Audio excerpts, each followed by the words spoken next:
Hello and welcome to this conference hosted by MS Focus, the Multiple Sclerosis Foundation.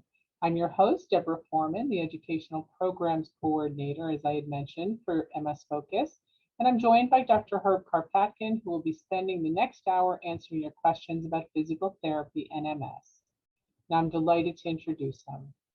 Herb Karpatkin received his master's degree in physical therapy from Boston University and a doctorate in neurology from Rocky Mountain University. He's board certified in neurology and geriatrics and is a certified multiple sclerosis clinical specialist. He has held clinical posts at the Rusk Institute of Rehabilitation Medicine, Burke Rehabilitation Hospital, the International Multiple Sclerosis Management Practice, and academic posts in the physical therapy departments of Touro College and Hunter College. He has presented extensively both nationally and internationally on physical therapy and multiple sclerosis and has published numerous articles on MS. In addition to continuing to be actively involved in patient care, he is a tenured associate professor of physical therapy at Hunter College, City University of New York, teaching courses in neurologic evaluation and intervention, psychosocial aspects of healthcare, and research design. Dr. Karpatkin, we're so pleased to once again have you join us today for this Q&A. And once I give everyone a little refresher as to how to submit their questions, I'll begin reading each of them to you, or Fabio will be doing that. If you have a question or comment, you can ask it using the Q&A button in the app, which also will allow you to send your question anonymously if you choose. You can also ask your question live if you click the raised hand button at the bottom, or press *9 if you're using your phone. Once one of us call on you, you'll be able to unmute to ask your question. So, first question is from Elizabeth. Any suggestions for tight hip flexors in addition to the runner's lunge? Thank you. I believe this was a question that was asked during my last talk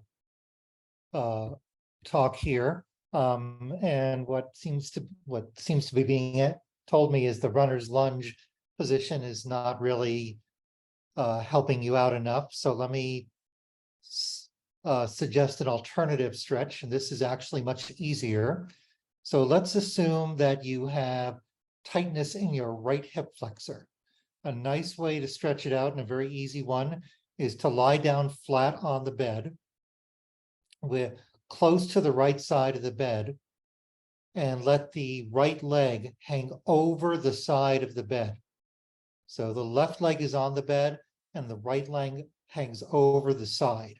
That puts the right hip in relative hip extension, which does the same thing as stretching the hip flexors. One thing you can do, some people find that position causes a little bit of pain in the low back, and what you can do to mitigate that is to bend your left knee. So you'd be lying on the bed, left knee bent, right leg hanging over the side, literally just dangling in the air. And just hang out in that position. Thank you. I do recall you talking about that last time as well. So to add to that, Elizabeth said for hip hinge flex posture, you suggested an against the wall exercise. With that exercise, besides head and heels, what other body points of contact should be against the wall?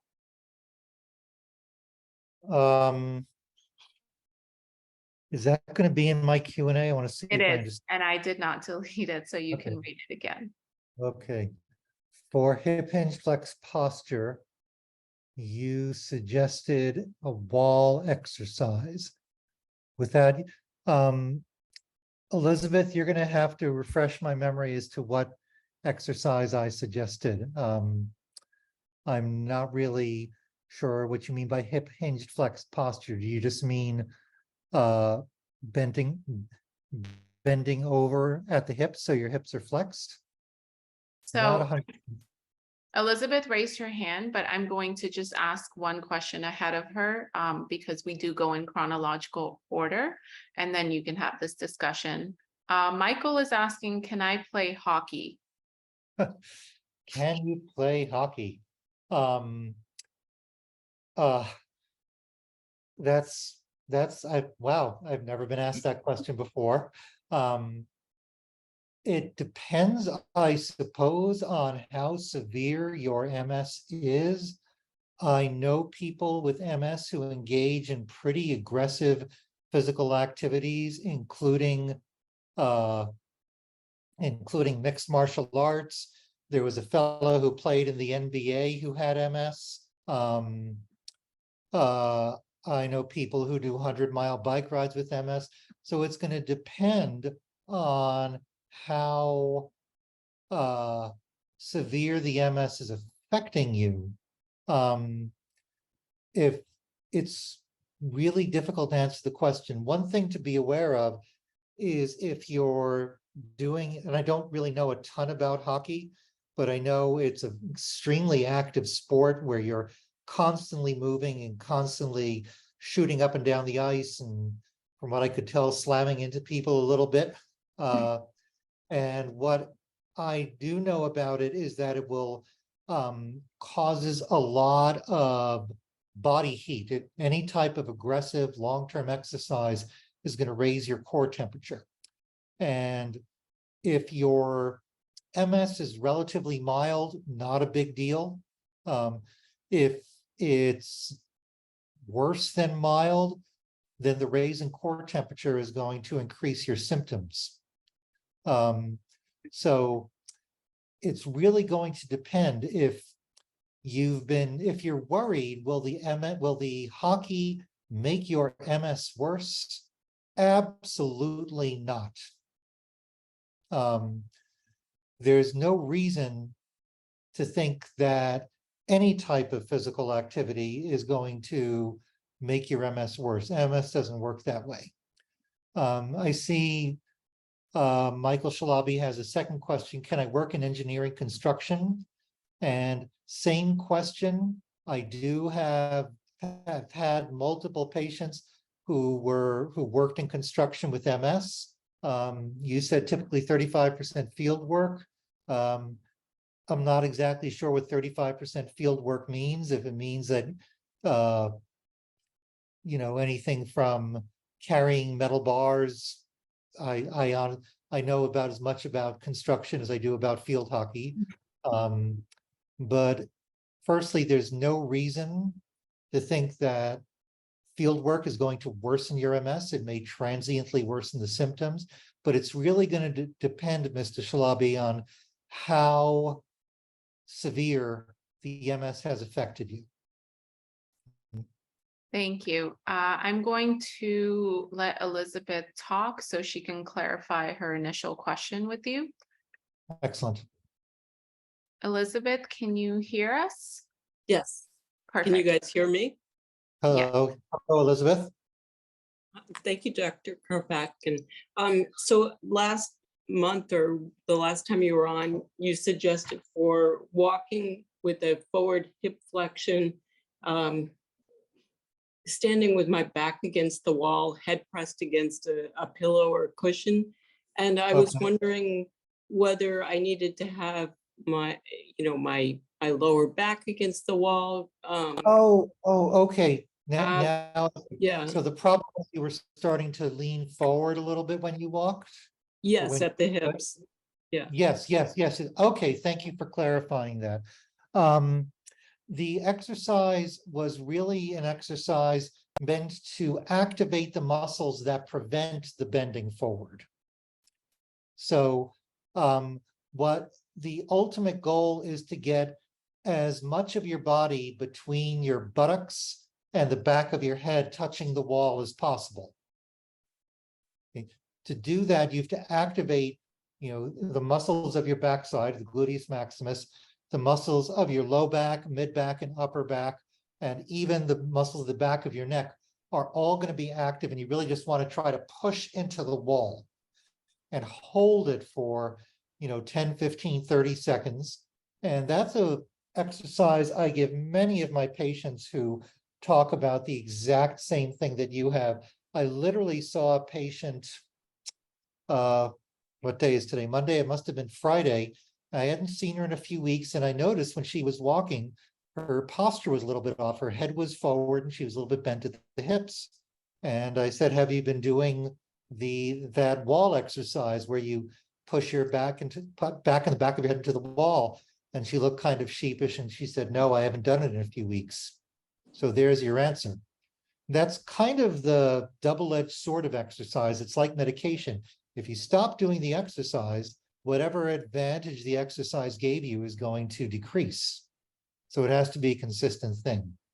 So Elizabeth, for this exercise, really just try to push as much of your body, of the back of your body against the wall. In my experience, focusing on your head is probably the best and easiest way to get it done, which is why I said put a pillow on the back of your head and push it and push that pillow into the wall and just hold. Think instead of doing it for holding as hard as you can for 5 seconds, hold it with like 75% effort for 60 seconds. Really train the muscles to hold that posture for a long period of time. Thank you. That's very helpful. Glad to help. Thank you. Welcome back, by the way. Oh, I think she was muted. So the next question is from Leslie. I'm having lower back pain and spasms. I stretch and use ice, but that doesn't help. What should I do? Well, my first question is to figure out, is the back pain from the MS or is the back pain from something other than the MS? Something due to orthopedic, something due to poor posture. It is rare, but not impossible to have low back pain from MS. It's usually due to prolonged posturing or the whatever postures you assumed as a result of the MS, too much sitting, not enough standing, etc. So I'm not quite sure, again, without seeing you, why you have the back pain. I do want to know what type of stretching exercise you do. The ice will quiet things down for a little bit, but it's really a symptomatic treatment. It's not really going to make it go away. Also, stretching is usually just part of it. You have to not just stretch, but you have to strengthen. So maybe if you can tell me in another post what kind of stretching you do and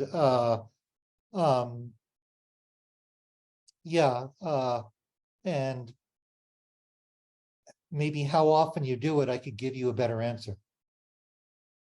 We will be looking forward to that post. So I have a question from an anonymous attendee through email. Is there a listing of therapists who have experience in working clients with chronic illnesses or pain that you are aware of? Is there a listing of therapists, of physical therapists who can handle patients with chronic illness or chronic pain that you may be aware of? Any good? So the best place to look is the website of the American Physical Therapy Association. There's a service called Find a PT. And in that, you first put in what's your location by zip code usually. Mm-hmm. And then it says, what are you looking for? Somebody who specializes in chronic pain, in long-term illness, or in a more general sense, in neurology or orthopedics, etc. There's no shortage of therapists who specialize in that. It's going to depend to some extent what is causing the chronic pain. If the chronic illness that you're referring to is multiple sclerosis, then there's absolutely a list, and I can, if you just give me your contact information. I can help you find it. I'm actually trying to put together a list with the American Physical Therapy Association to find specialists by state. So if you let me know where you are and send me your zip code, I'm not shy about giving out my email, herbcarppt@gmail.com. I will help you find somebody. I will also add your email to our chat very shortly for everybody that's interested. Thank you, Dr. Karpatkin. So the next question is by an anonymous attendee. Do you recommend a certain stretching routine for MS patients? I recommend very specific overarching ideas for stretching. It's going to depend on how the MS has made you tight. Some people have tightness in their hamstrings, some people in their quads. Most people have tightness in their calf muscles, but it really depends. But there are some general rules. First, most importantly, a prolonged, gentle stretch is much, much, much better than a short, intense stretch. Okay. Let me tell a quick story. This is actually something that's happened to me about 100 or so times in my career. A patient comes up to me with tightness somewhere in their body, and they say, and I ask them, well, do you stretch? And they said, oh yeah, I stretch a lot, about 30 seconds, 3 or 4 times a week. And that is so far from being enough. You have to think of exercise like medicine. And when you get medicine, medicine has to be at a specific dosage. If you don't get the proper dosage, the medicine is not going to work. Stretching is the same thing. Most people don't get the full benefit, whether it's MS or not. Most people don't get the full benefit of stretching because they don't stretch for long enough. So what I try to train my patients to do is think about stretching for 5, 6, 7, 8, 9, 10 minutes, sometimes more than once a day, sometimes more than twice a day, every day. Okay? But the stretching has to be done gently. Stretching is not something where the harder you do it, the better benefit it is. It's actually the opposite. The more gently you do it for the longer period of time, the better it is. Thank you. Michael's asking, do argumentus increase? I think they mean augmentants. Do arguments increase symptoms? No, do you mean do arguments increase symptoms? Oh, That's Michael, that's a common question that I get. And the short answer is yes. They increase symptoms. It's not, if you, firstly, it depends on how angry you get during an argument. I've been known to get pretty angry during arguments with certain people. But it's the same thing as exercise. There's a reason why they say when someone gets really upset, they get hot under the collar. If you get hot, your symptoms worsen. If you get into an argument with someone, your heart beats harder, your adrenaline flows, that's going to increase your core temperature, and that can definitely increase your symptoms. And this is a reason, and I think I did a talk with the MS Foundation, I don't remember, a year or two ago, but with a psychotherapist, and we talked a lot about meditation as a technique that helps person with MS. And I try and teach as many of my patients as I can how to meditate, because it teaches them how to be calm. And when you're calm, you use less energy, and therefore you get less fatigue. So, Michael, the short answer is yes, and the long answer is, and there's something you can do about it. Thanks, Doctor. Can you hear me? yes. I sure can. Yay, okay, it's fixed. Thank you. Okay, so we have a question that came in via email saying, do you know of a patient access database where they can locate therapists across the country specializing in chronic illness and pain? Yeah, we already addressed that.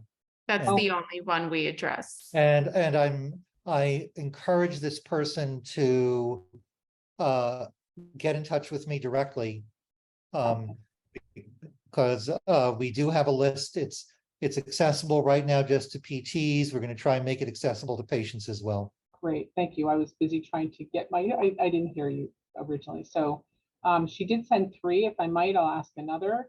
Is there a foot drop slipper that she can use at home instead of putting on her brace every time she goes to the bathroom?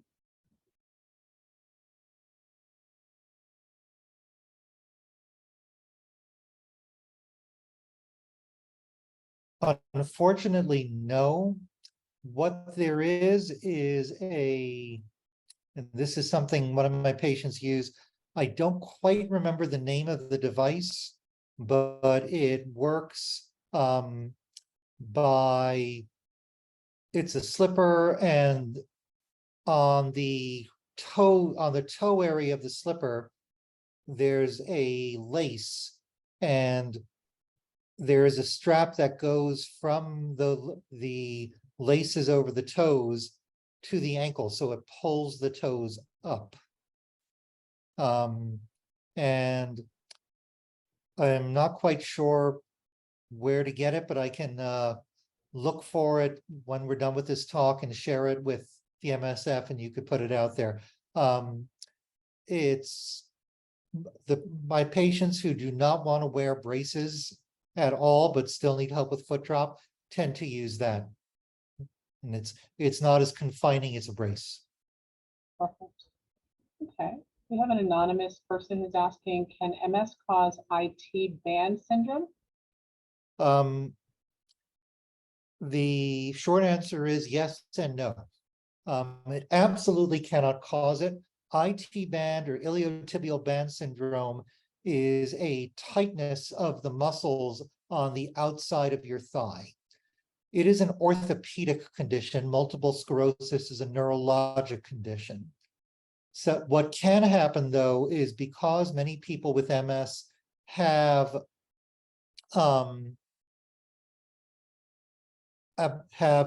developed compensatory strategies and bad postures to make up for their difficulties with gait and balance, is they start walking abnormally, and this causes some muscles to get very, very tight. So the treatment for IT band syndrome, whether it happens in somebody with MS or not, is going to be the same. There has to be stretching of the iliotibial band, and any decent orthopedic therapist should know how to fix that. It's something you learn in PT 101 in physical therapy school. It's just simple prolonged stretching of the iliotibial band. The more important part of it is training yourself to walk so that it doesn't happen again. Perfect. Jamie says that they have I have lost a lot of dexterity issues in one of my hands. Is there a reason to go to a physical therapist? Not a strength issue, just a not going to do what I want it to do issue. It has a mind of its own. Yep. Question I get a lot. So firstly, and I'm sorry, you guys are probably tired of hearing me say this, but without looking at your hands, I'm not quite sure why that's happening. Usually when there's a loss of dexterity in the hands, it's usually a combination of 3 things. Some muscles in the hands get weaker, some muscles in the hands get tighter, and a third thing would be the connection between your brain and your hands has been affected by the MS. More of a coordination, or as you would say, dexterity issue. Here's the important thing about that. If the muscle has gotten weaker, it can be strengthened. If the muscle has gotten tighter, it can be stretched. If you've lost dexterity, the way to get dexterity back is to practice dexterity. Okay. Now, another thing you should realize about problems with the hands is that a lot of it may not actually be due to the MS, but more sort of the vicious, what I call the vicious circle of weakness in MS.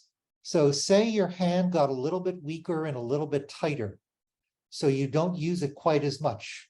That makes it even weaker, and it also loses its skill, and you use it even less. Okay. So here's an example which I think helps a lot of people. Imagine you have a guitar player, and the guitar player is practicing for 8 hours a day, 1,000 days in a row. Okay. And by the end of those 1,000 days, he's going to have become a very good guitar player from using his fingers so much on the guitar. Then he stops playing for 1,000 days. Something bad happens in his life, and he's unable to play for the next 1,000 days. He will have lost that ability to play guitar, not because he has a disease, but because he stopped using his hands to play guitar. So it may be that a lot of the loss of dexterity that you have may be due in part to weakness, may be due in part to tightness, but it also may be due to the fact that because of the MS, you're not using your hands as much. Here's a story that may be of use to you. I worked with a woman with MS once who was a pretty serious piano player. And she told me that she stopped playing because she noticed her playing was starting to get a little bit worse, and it just discouraged her. But then she noticed about a month or two after that was her hands had even gotten worse than before. And I said, that's probably because you stopped playing piano. When you were playing piano for an hour a day, that was an hour of exercise for your hands. And you've cut out an hour of exercise for your hands from your life.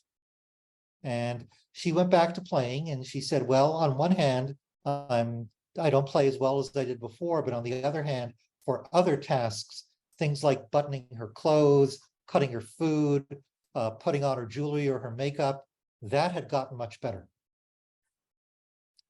So the short answer is see a PT, hopefully someone who specializes in hands and or MS, or ideally both, and try to figure out if you've stopped using your hands a little bit and start trying to use them some more.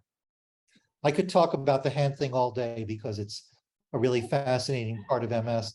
There's one more thing. There's something called a web hand exerciser, which you can buy on Amazon for about 10 or 15 bucks. I get that for all of my patients. Nice. A red hand exercise. Web. Imagine web. W-E-B. Gotcha. Yeah.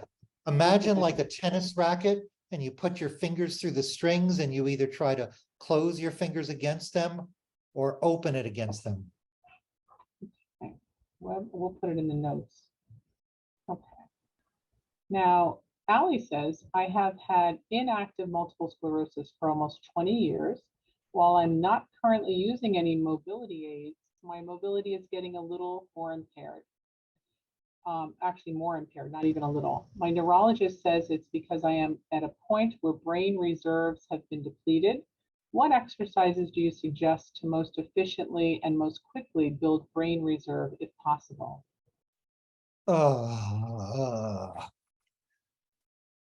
Another great question where I need a ton more exercise. By brain reserve, I'm going to assume you mean something that I refer to as neuroplasticity, or the ability of the brain to change as a result of experience. I'm not sure exactly what your neurologist means by you've lost brain reserves. What I do know is persons who, even if they're quite old, I'm working with a woman with MS who's 84, 85, and she's improving. So part of it is that she's getting fitter, but part of it is that because she practices things more and more, her brain is undergoing changes. This is what is called neuroplasticity.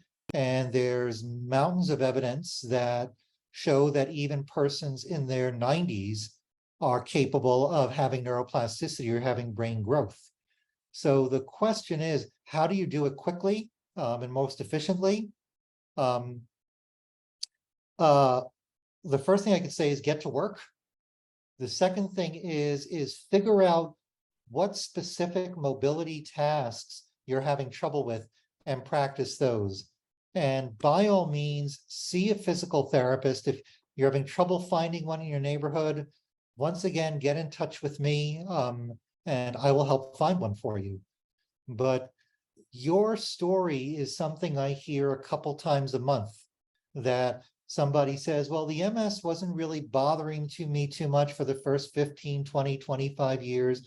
And I just kind of went about my life. And now all of a sudden my mobility is getting worse. What do I do?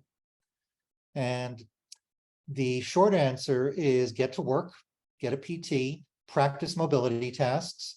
The longer answer would have been you should have started with mobility the day you were diagnosed, because it would have been preventative.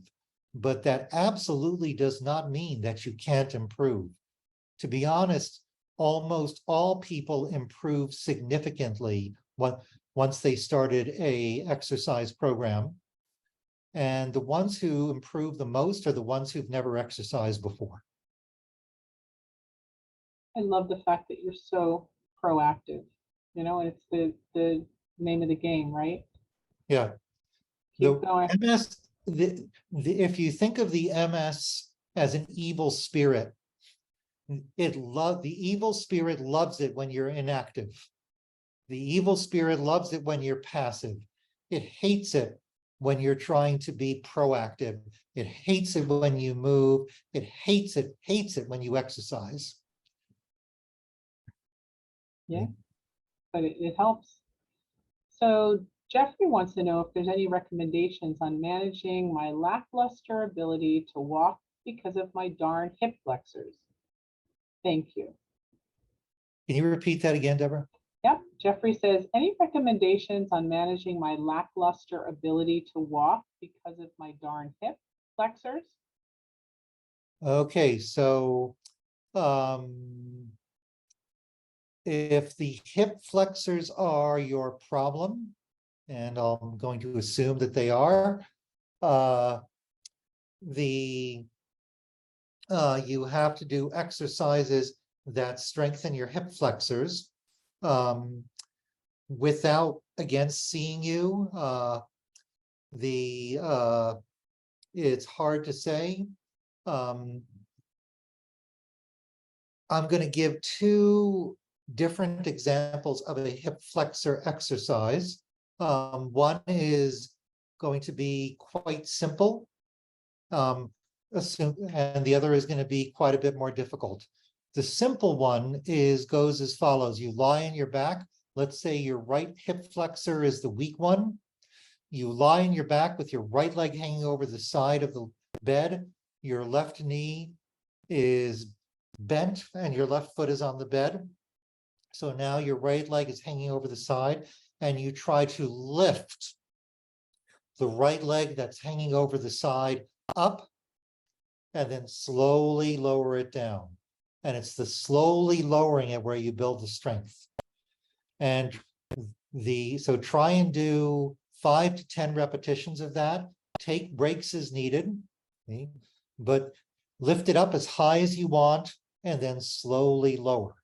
That's the easier one because you do it lying down. A harder one is as follows. You do it in standing, and again, say your right hip is the weak one, the right hip flexor is the weak one. You stand with your right leg behind your left leg. So as if you're taking a step and your left leg is in front of your right, and then you lift your right knee up as high as you can, and then slowly bring it back down. So that's again behind your left leg. So knee up like you're trying to lift the high step with that right knee as high as you can, and then slowly bring it back down till it's behind you. Great. What recommendations do you have for dealing with jet lag from long haul flights? Oh, Great question. I get that a lot. Okay. First, the real problem with a long flight or even a long automobile trip is that you don't move enough. So there's a couple of things that I recommend. First, try to get up every hour or two and just walk up and down the aisle.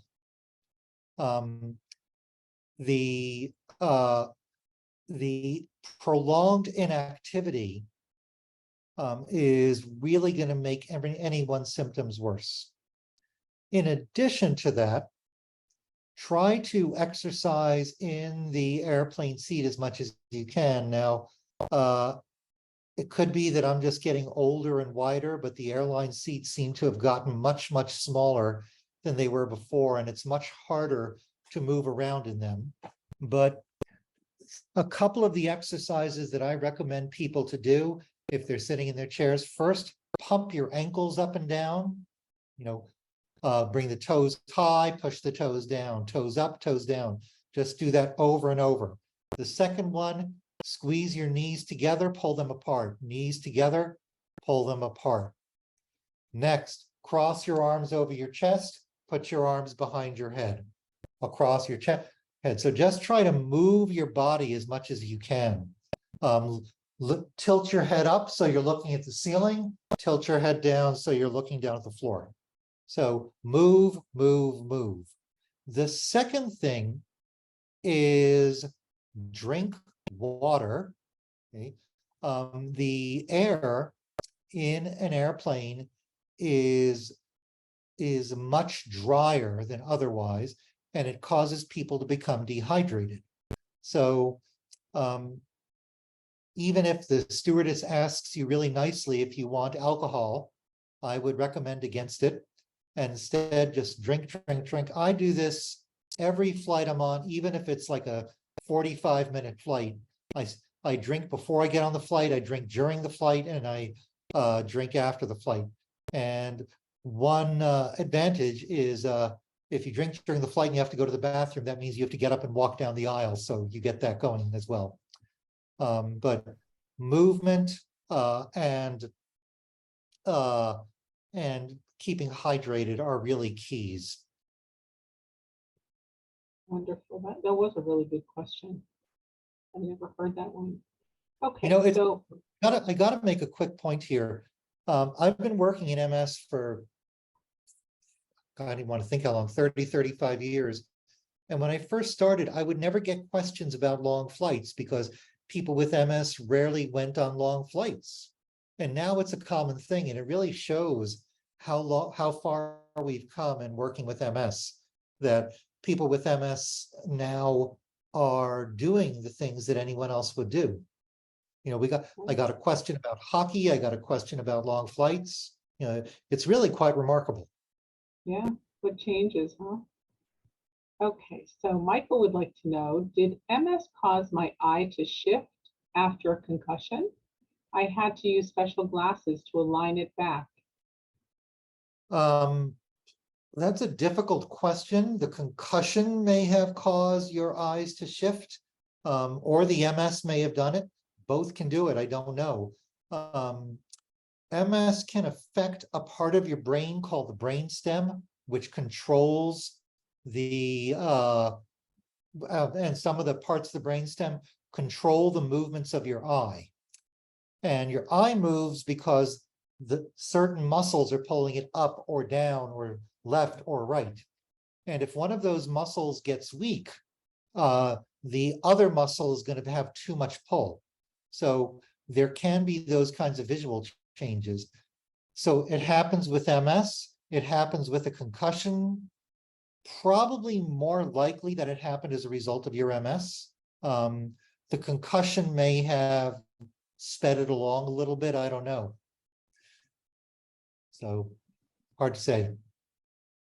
Ali is asking, do you recommend weightlifting machines at gym for specific muscle groups at a time, or do you recommend some of everything? Once again, Ali, it depends. if you have a very specific weakness, so sometimes I see a patient who has a weakness only in one muscle. I actually saw a patient this morning, and she had weakness particularly in her left hamstring. It's how the MS presented itself in her. So we do lots of strengthening just for that. For some patients, they're just overall deconditioned, and then a whole body program tends to be the most helpful. The more important thing, though, is exercise is always better than not exercising. So if you're going to strengthen, if you're going to start an exercise program and you've never exercised before, if you start with a generalized whole body resistance training program, even with very, very light weights, it is undoubtedly going to help you if you haven't exercised before. Resistance training, it's quite fascinating. It's sort of been all of a sudden rediscovered, by the medical world, that it can actually have incredibly positive results on pretty much not just MS, but in older adults, in persons with Parkinson's. When a muscle is weak, it doesn't do as good a job. If you strengthen the muscle, it'll do a better job. Can I assume that all physical therapists that specialize in MS know how to work with foot drop? Because someone asked are there specific physical therapists that are known to work better with foot drop? But I would assume that everybody does, but maybe that's not true. No, I would not assume that at all. If a therapist claims to specialize in MS, it would be very, very surprising to me if they don't know how to work with foot drop. I would definitely not make the assumption that all therapists know how to do it. Unfortunately, I would like that to be the case, but unfortunately, it's not been the case. So if you have a foot drop and your therapist says, oh yeah, here's a brace and a cane, good luck. It's probably best to get another opinion first, because a brace and a cane, although they in many cases can be very helpful, it is usually a poor idea to make that your first thing to try. Okay. I always try exercise first, stretching and strengthening and retraining the foot so that it lands on the heel and not the toe during gait. And there's no special list of doctors specifically for foot drop, right? Of doctors or physical therapists? Or physical therapists, forgive me. Like I said, I am trying to, and I can share, I've been trying, I don't know how hard I've tried. I can share this list, access to this list with the MSF. It's a list we put together called the Degenerative Disease Clinician Locator Map. And so therapists who have specific expertise in conditions such as MS, but also including Parkinson's or other progressive conditions, it allows you to search by state. So I had somebody contact me the other day and said, I'm looking for a specialist in Indiana. And I was able to find someone actually quite near their house. Somebody contacted me the other day and said, I need somebody in Ohio. And I was able to find somebody, really just a 15-minute drive from them. Nice. So I will definitely make sure that this is shared with the MSF. But once again, call me.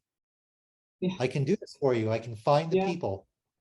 We normally, as an organization, don't recommend doctors, but we are happy to provide information that's given to us for this type of thing. That would be great. Okay, so any recommendations for muscle cramping?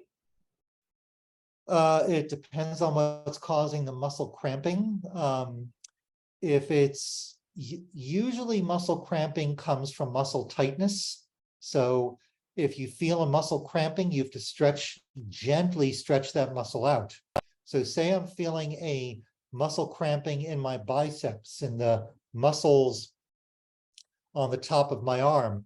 Okay, I have to make sure that my arm is fully straightened to stretch that muscle out. If another place where a lot of patients say they get muscle cramping is in their calf muscles. And the best thing you can do then is to do a long, prolonged stretch of the muscles of your calf. How about strengthening hamstrings? Elizabeth would like to know if you have any suggestions for that. There's lots of ways to strengthen hamstrings. My question really is more to do with in what way are your hamstrings weak? And so if you can lie, a simple test you can do is if you can lie on your stomach and while lying flat, bend your knee up so that it's at a right angle to the floor, and then lower it down slowly. Okay. Even if it's a lot of work, then that is one exercise you can do.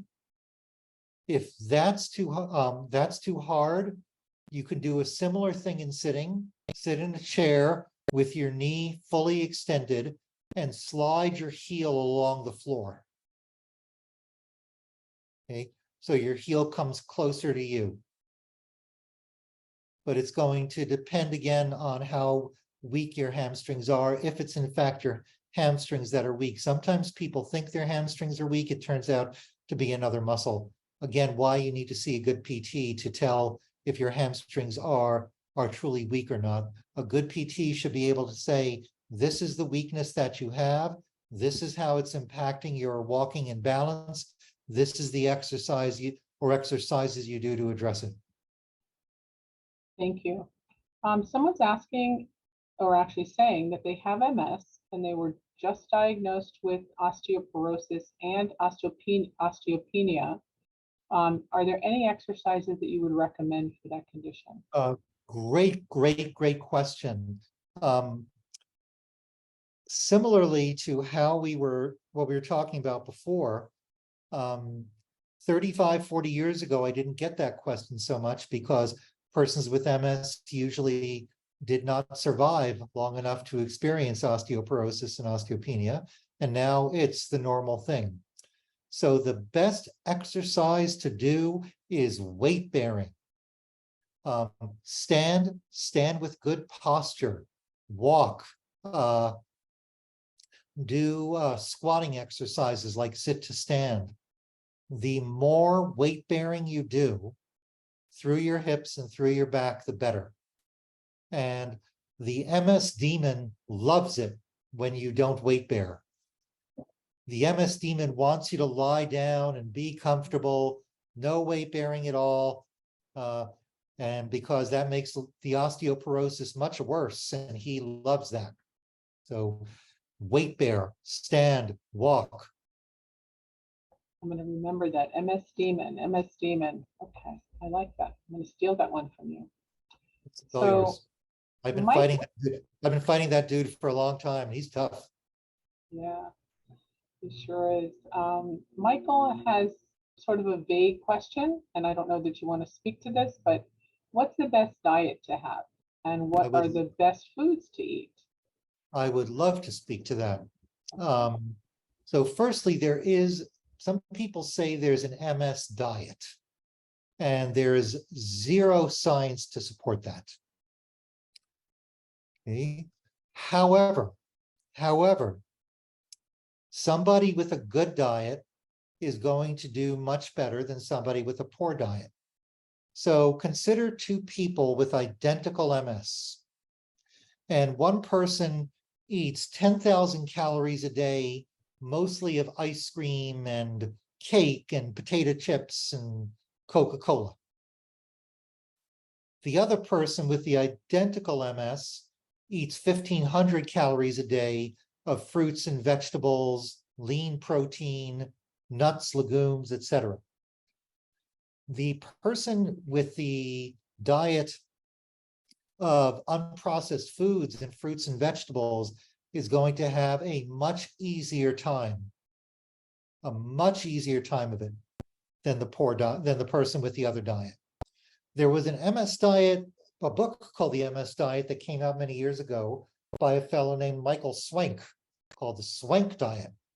And what Swank did was he took a lot of persons with MS, and for 2 years he put them on this diet of fresh cooked vegetables, lean protein, low fat, low processed carbohydrates, no caffeine, no alcohol, a little bit of a boring diet to be sure, but all these folks got much, much better. Of course they did. Okay? If you eat a healthy diet, you're going to get better. It's not going to cure the MS, okay?